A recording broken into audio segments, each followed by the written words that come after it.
Hey guys, welcome back to drop Bob. और सबसे पहले तो आप सबको wish you a very happy and a merry Christmas. God bless you all. आपकी और आपकी फैमिलीज़ की हेल्थ अच्छी रहे, बस यही दुआ करता हूँ मैं। और सब अच्छा अच्छा आपके साथ हो। नया साल आने वाला है, जो आपको चाहिए वो आप सबको मिले। And love you all. तो गाइज़ आज बात करेंगे थोड़ी सी, जैसा आप देख सकते हैं कि ठंड हो चुकी है, क्रिसमस टाइम है, न्यू ईयर टाइम है, जनवरी ट्रांसफ़र विंडो आने वाली है। तो बहुत सारी बातें होंगी उस पीरियड में कि कौन प्लेयर कहाँ जा रहा है। अभी से ही मूवमेंट स्टार्ट हो गया, जैसे हमने डिस्कस किया कि Ferran Torres to Barcelona is almost done. और भी कई डील्स है जो हो सकता है कि पुल ऑफ हो जाए। आज ही न्यूज़ आई है कि रफीनिया टू बायर्न म्यूनिख भी हो सकता है जनवरी में। तो बहुत इंटरेस्टिंग पॉसिबिलिटीज़ हैं जहाँ तक अगर हम ट्रांसफ़र मार्केट की बात करें तो। लेकिन क्या आपने कभी सोचा है कि इस सब की शुरुआत कैसे हुई, और क्या हमेशा से रूल्स इन प्लेस रहे हैं कि जिसकी वजह से प्लेयर्स जो हैं वो अपना क्लब्स चेंज कर सकते हैं। तो इसका मैंने एक बहुत पहले वीडियो बनाया था ट्रांसफ़र मार्केट की, जो मैंने एक्सप्लेनेशन दी थी कि ट्रांसफ़र मार्केट कैसे काम करता है, कैसे जो ट्रांसफ़र रिक्वेस्ट है वो काम करती है, कैसे नेगोशिएशंस होता है प्लेयर्स और क्लब्स के बीच में। तो उसको अगर आपको जानना है डिटेल में तो लिंक आपके स्क्रीन पे फ्लैश हो रहा होगा और डिस्क्रिप्शन में भी डाल दूंगा मैं। तो please do check out that video. एक मैं बात करना चाहता हूँ ऐसे इंसिडेंट की जो 1995 में हुआ है, जिसने फुटबॉलिंग ट्रांसफ़र विंडो का लैंडस्केप चेंज कर दिया। अब फॉर गुड या फॉर बैड वो आप पे मैं छोड़ दूंगा at the end of the video जब हम डिस्कस करेंगे। तो एक छोटी सी कहानी मैं आपको सुनाना चाहता हूँ आज, जिसका नाम है द बॉसमैन रूल। तो बॉसमैन रूल क्या है? तो बेल्जियम के एक फुटबॉल प्लेयर थे जॉन मार्क बॉसमैन, जो आरएफसी लिएज नाम के क्लब के लिए खेल रहे थे। और 1995 में उनका कॉन्ट्रैक्ट जो है वो ख़त्म हो गया था क्लब के साथ, और वो डंकर्क नाम के क्लब में मूव करना चाह रहे थे। तो आरएफसी लिएज पे कोई उस टाइम बंदिश नहीं थी। उस टाइम क्या क्लब्स के पास कोई कंस्ट्रेंट नहीं होता था कि वो प्लेयर्स को जो है वो फ्री में जाने दे। जैसे आज हम बात कर रहे हैं कि फॉर एग्जांपल एंटोनियो रूडिगर का चेल्सी में जो कॉन्ट्रैक्ट है वो खत्म होने वाला है समर में, या पॉल पॉगबा है उनका कॉन्ट्रैक्ट खत्म होने वाला है मैनचेस्टर यूनाइटेड के साथ समर में। तो जो अभी पावर है वो प्लेयर के पास है, वो जिस क्लब से चाहे उनके रिप्रेजेंटेटिव्स और प्लेयर खुद बात कर सकते हैं। और चेल्सी और मैनचेस्टर यूनाइटेड का कोई कंट्रोल नहीं होगा रूडिगर और पॉगबा पे रिस्पेक्टिवली समर में। वो जहां चाहे जाना चाहते हैं अगर वो अपने करंट क्लब के साथ अपना कॉन्ट्रैक्ट एक्सटेंड नहीं करते हैं तो। लेकिन 1995 से पहले ऐसा पॉसिबल नहीं था। अगर आप किसी क्लब के लिए खेल रहे हैं और आपका कॉन्ट्रैक्ट अप हो जाता है, आपका कॉन्ट्रैक्ट खत्म हो जाता है, तब भी जो क्लब जिसके लिए आप खेल रहे हैं उनके पास पावर है। अगर आपका कॉन्ट्रैक्ट खत्म भी हो गया तो भी वो अगर आपको फ्री में जाने दें या नहीं जाने दें वो उनके ऊपर है। वो चाहे तो किसी क्लब से एक ट्रांसफर फी डिमांड कर सकते हैं। तो हुआ यूं कि 1995 में जब बॉसमैन का कॉन्ट्रैक्ट खत्म हो रहा था लिएज के साथ, तो वो डंकर्क मूव करना चाह रहे थे अपने नेक्स्ट मूव के लिए। लेकिन लिएज उनको फ्री में नहीं जाने देना चाह रही थी। तो उन्होंने डंकर्क से एक ट्रांसफ़र फ़ी मांगी, और बहुत ज़्यादा हाई ट्रांसफ़र फ़ी उन्होंने डिमांड करी डंकर्क से, जिसकी वजह से जो मूव है वो कोलैप्स हो गया और बॉसमैन जो थे वो अब क्लब में फंस के रह गए।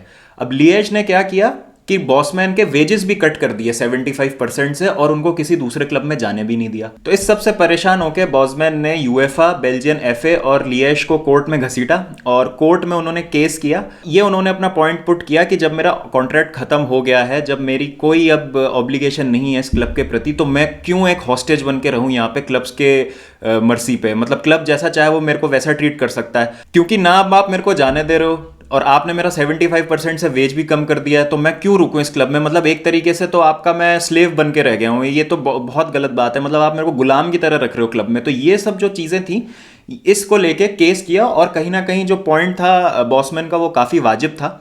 तो इस पे काफ़ी लंबी एक कार्रवाई चली और कोर्ट प्रोसीडिंग्स चली।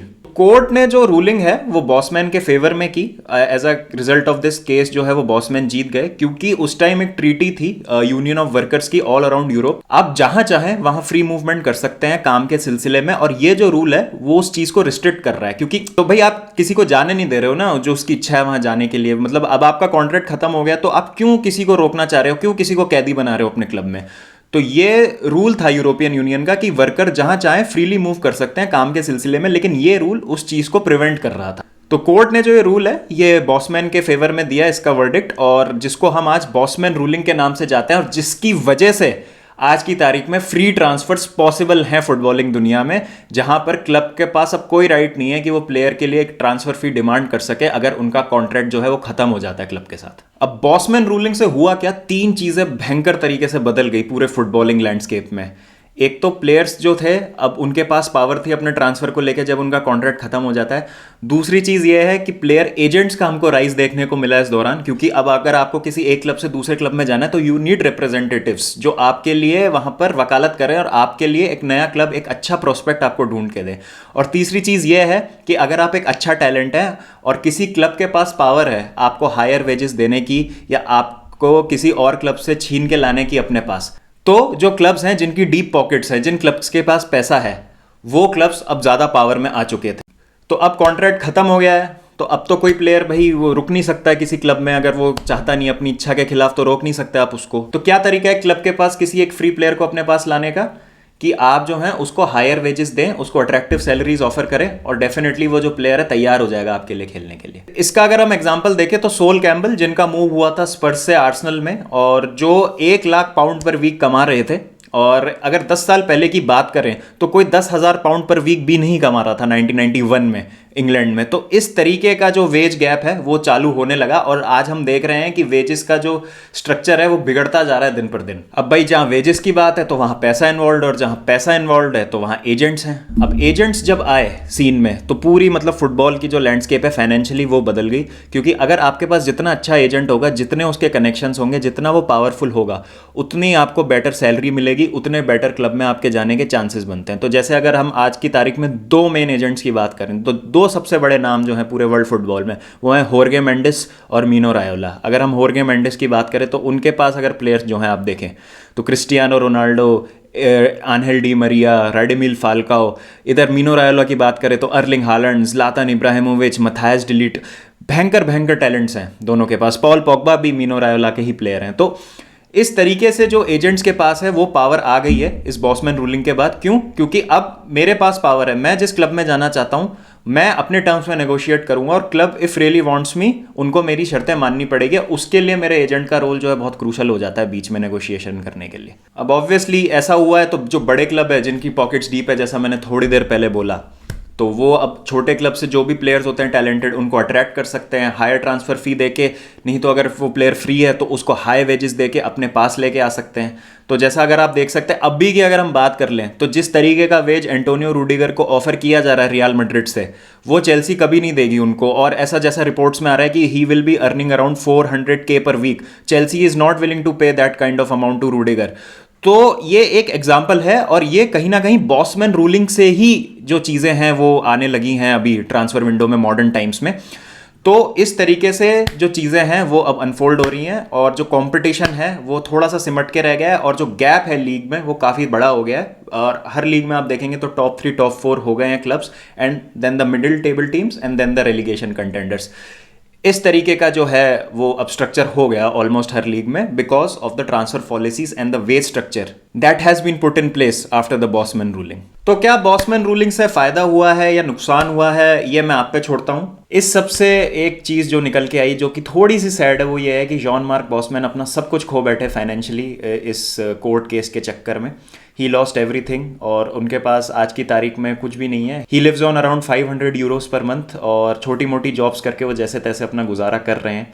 तो this is the harsh truth of life की एक फुटबॉलर बाकी लोगों को जिसने अमीर बना दिया वो आजकल किस तरीके से स्ट्रगल कर रहा है। तो थोड़ा सा हार्ट ब्रेकिंग ज़रूर है ये एक बहुत अच्छा टॉपिक है डिस्कशन का कि इस रूल से जहाँ तक प्लेयर्स को फ्रीडम तो मिली लेकिन कहीं ना कहीं डिसएडवांटेज पे भी आ गए हैं क्लब्स जिनकी पॉकेट्स डीप नहीं है या जो इतना ज़्यादा पैसा खर्च नहीं कर सकते हर सीज़न ट्रांसफर मार्केट में, या प्लेयर्स को रोक नहीं सकते वो, क्योंकि जब आपसे बड़ा क्लब बैठा है उस लीग में जो कि उस प्लेयर को और बेटर वेज ऑफर कर सकता है, तो क्या है अब आपके हाथ में कि आप ऐसा क्या कर सकते हैं कि आपके जो टैलेंटेड प्लेयर्स हैं वो रुक जाएं आपके क्लब में। तो this is a very good topic जिसको हमको डिस्कस करना चाहिए। तो प्लीज़ यार कमेंट सेक्शन में फील फ्री टू डिस्कस और मुझे बताएं कि बॉसमैन रूलिंग ने अच्छा किया है या ख़राब किया है फुटबॉलिंग टर्म्स में अगर हम बात करें तो फुटबॉल वर्ल्ड के लिए। चलिए गाइस फिर मिलेंगे नेक्स्ट वीडियो के साथ, जब तक अपना ध्यान रखें, take care and peace out, merry Christmas to all of you.